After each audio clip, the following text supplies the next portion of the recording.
ശതമാനം തോത് മനസ്സിലാക്കണേ. 200% ബ്രെയിനെ സിഗരറ്റ് സ്വാധീനിക്കുന്നു, നിക്കോട്ടിൻ.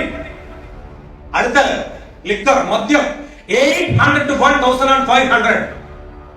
800 മുതൽ 1500 വരെ ബ്രെയിനെ മദ്യം, ആൽക്കഹോൾ സ്വാധീനിക്കുന്നു. മാക്സിമം പോയാൽ വേളാങ്കണ്ണിക്ക് മാലയിടുന്ന 40 ദിവസം, അല്ലെങ്കിൽ ശബരിമലയ്ക്ക് മാലയിടും. ആ മണ്ഡലകാലമൊക്കെ നല്ല പ്രാർത്ഥനയും ശരണം വിളിയൊക്കെ ആയിരിക്കും. മാല കൂടി തിരിച്ചു വന്നാ പിന്നെ അയ്യപ്പനും കോശിയും അല്ലേ. വേളാങ്കണ്ണിക്ക് മാലയിട്ട് തിരിച്ച് മുട്ടയെടുത്ത് തിരിച്ചു വന്നാ പിന്നെ ജൂലിയൻ പീറ്ററോ.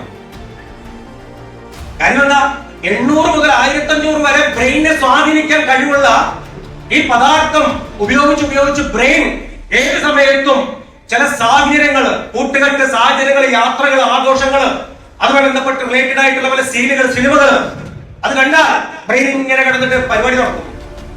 എടാ ഒരു പക്ക അടിച്ചു കുഴപ്പമില്ല, ബിയറടിച്ചു നോക്കും.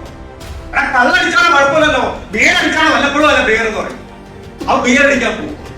ലിക്കർ നിർത്തി ബിയറെ പഠിക്കണേ. പിന്നെ പറയും ഒരു പക്ക് അവൻ ഫ്രീ എന്നപ്പോ പിന്നെയും പഴയ പോകും. ഇനി അടുത്ത് കേട്ടോളൂ. ഹാൻഡ്സ്, കൂൾ, പാൻപര, സ്റ്റിക്കർ ആൻഡ് കഞ്ച 2000 to 3000.